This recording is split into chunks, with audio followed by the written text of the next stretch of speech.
Começa mais uma edição do JR 15 Minutos, o podcast da Record que aprofunda as notícias que mais mexem com a nossa vida.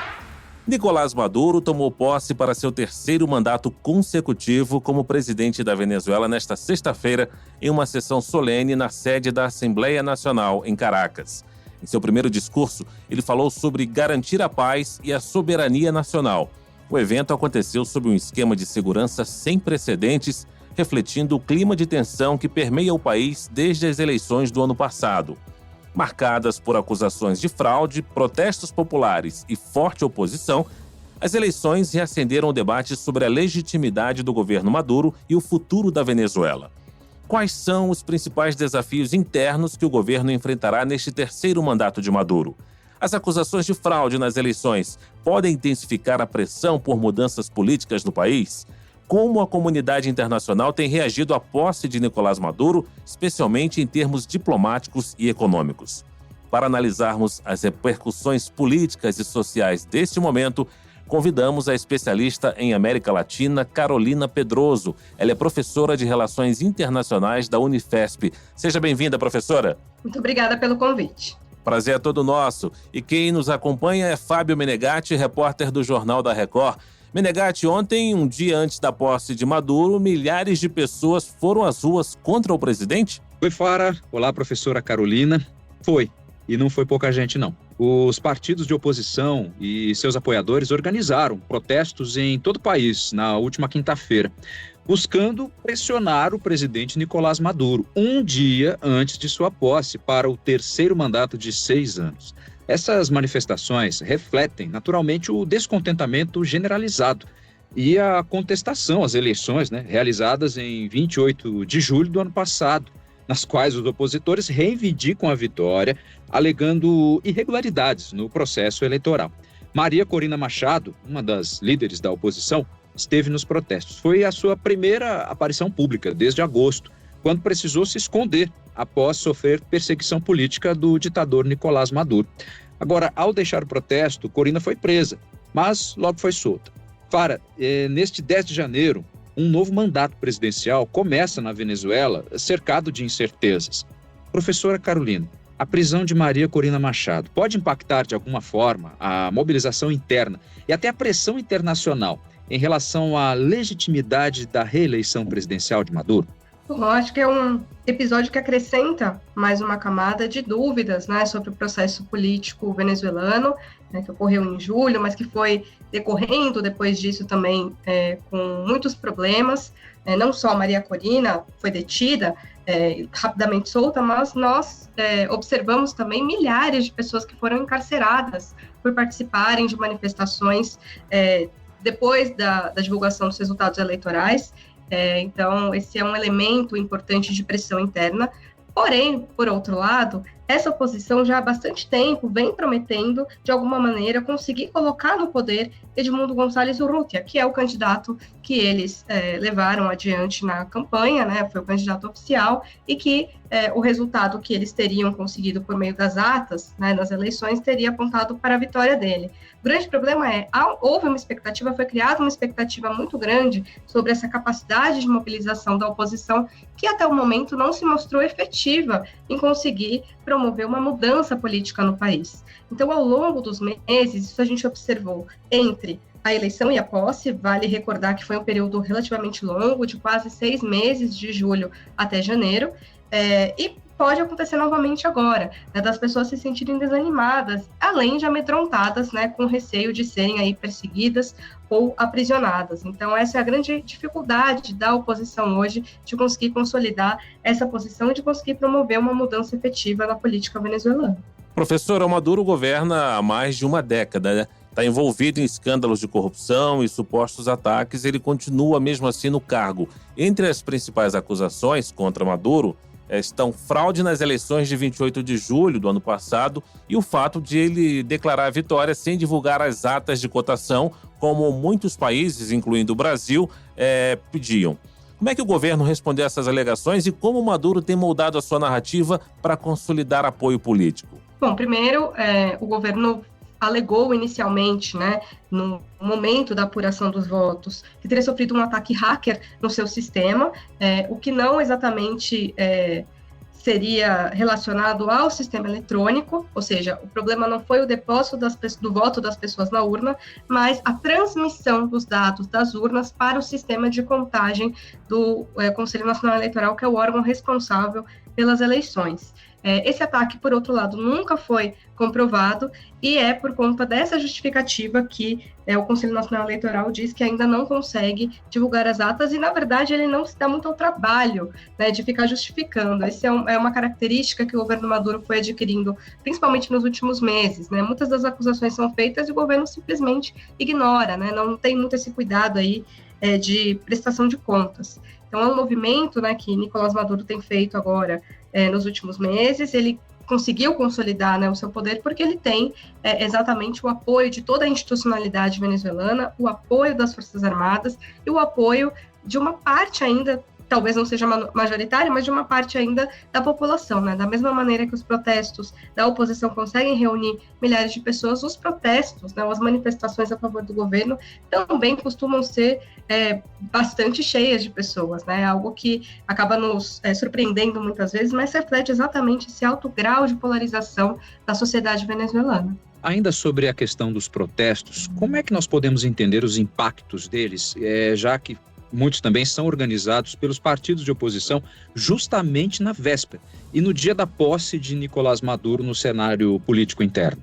Esses protestos eles têm como objetivo principal demonstrar internamente a capacidade de força e de mobilização dessa oposição, né, de mostrar que numericamente a oposição pode ter sim ganhado as eleições e de alguma maneira manter o ânimo, né, desse grupo que vai ter, ao que tudo indica, ter que se submeter por mais alguns anos de governo de Nicolás Maduro, né? A gente fala que as ruas são uma das arenas de jogo político na Venezuela bastante importantes. Vamos fazer um breve retrospecto histórico, né? O governo de Nicolás Maduro passou a enfrentar, né, os primeiros protestos de rua mais incisivos contra o seu mandato lá no começo, né? No começo do seu primeiro mandato, entre 2013 e 2014, e o peso, né, dessas manifestações foi importante porque à medida em que elas se tornavam mais numerosas, mais importantes, com mais repercussão midiática interna e externamente, o governo foi se tornando mais repressivo, né? Foi se tornando, do ponto de vista autoritário, né, foi se encaminhando para uma escalada aí de violência e de uso de ferramentas do Estado contra esses protestos, né? Então, claramente, o governo se incomoda, né, com essa capacidade de mobilização da oposição. Então, é um jogo político que a oposição ela não subestima, né? Ela tenta utilizar sempre em momentos estratégicos, exatamente, se não consegue chegar no objetivo principal, que é promover mudança política, mas de pelo menos incomodar e demonstrar que existe uma parte importante da sociedade venezuelana que não concorda com o que está acontecendo. Professora, 3 dias antes da posse do Maduro, o ex-candidato à presidência Henrique Marques foi preso acusado de tentativa de golpe de Estado. Segundo o governo, Marques estaria articulando uma posse paralela à presidência do país. Esse episódio pode influenciar ainda mais a percepção internacional sobre o governo do Maduro? E como é que o descontentamento da população, evidenciado pelos protestos, pode influenciar na governabilidade? Sim, né, a prisão do Henrique Marques é algo realmente impressionante, no sentido de que, historicamente, essa figura, embora de oposição, já participou de estruturas do poder importantes. O Henrique Marques foi presidente do Conselho Nacional Eleitoral, que é exatamente esse órgão que organiza as eleições e que há algum tempo se denuncia de que ele teria sido cooptado pelo chavismo. O Henrique Marques foi presidente desse órgão, ele foi candidato nessa eleição de 2024, e ele, inclusive, chegou durante a campanha a dizer que o sistema eleitoral era um sistema transparente, que o problema não era o depósito do voto na urna, que o problema era a divulgação dos resultados, e por isso que a ausência das atas e a prisão do Henrique Marques acaba conformando uma equação que aponta para essa grande probabilidade de fraude nos resultados eleitorais.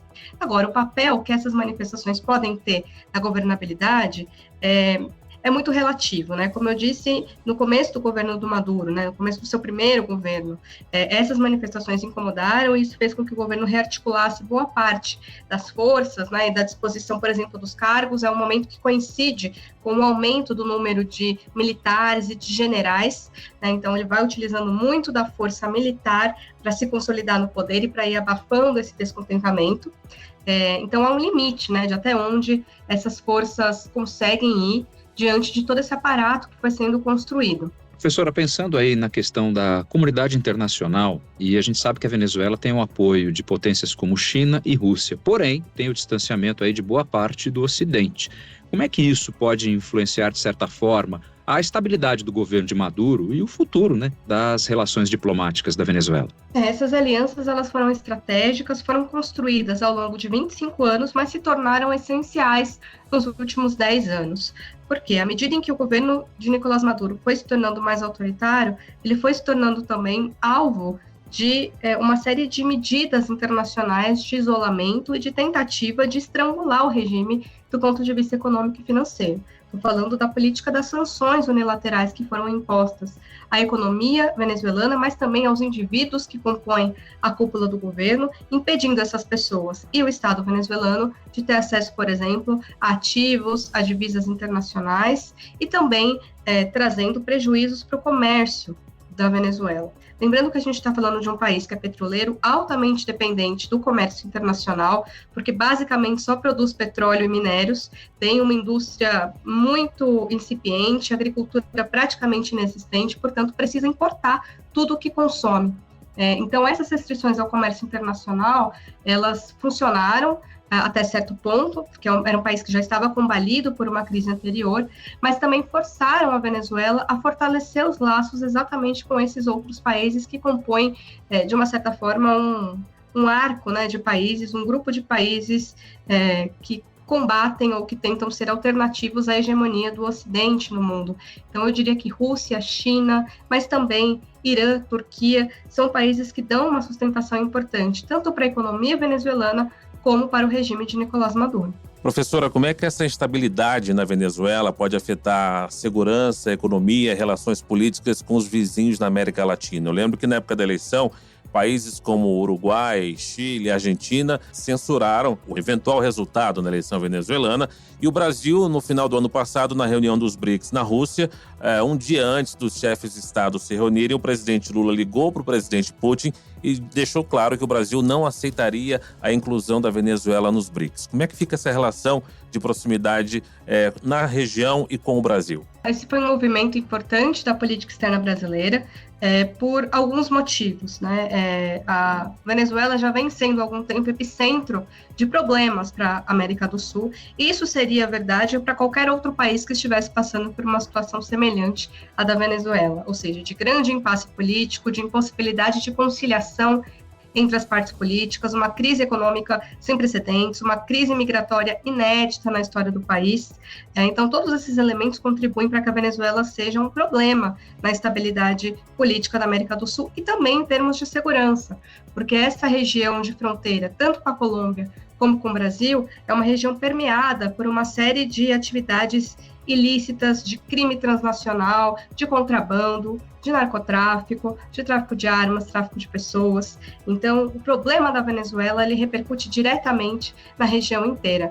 Mas os países mais afetados são Brasil e Colômbia. Isso explica também essa certa postura dual desses dois governos, porque ao mesmo tempo em que são os países mais atingidos pela crise venezuelana, são os países também com mais condições de eventualmente mediarem uma saída pacífica para o impasse político interno.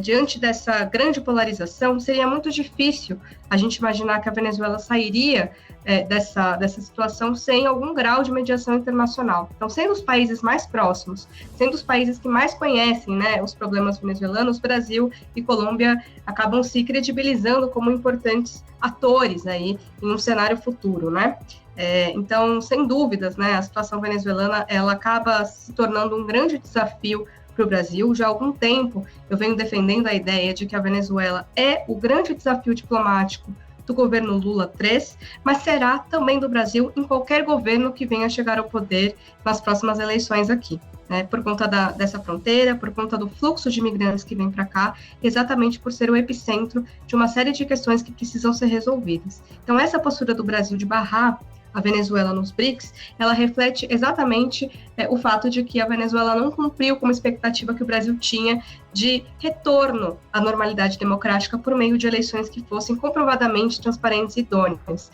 Essa foi uma condição que o Brasil colocou quando se apresentou como observador internacional dessas eleições, e entendendo que essas condições não foram atendidas, o Brasil, então, utilizou esse poder que tinha dentro do BRICS para impedir a entrada da Venezuela.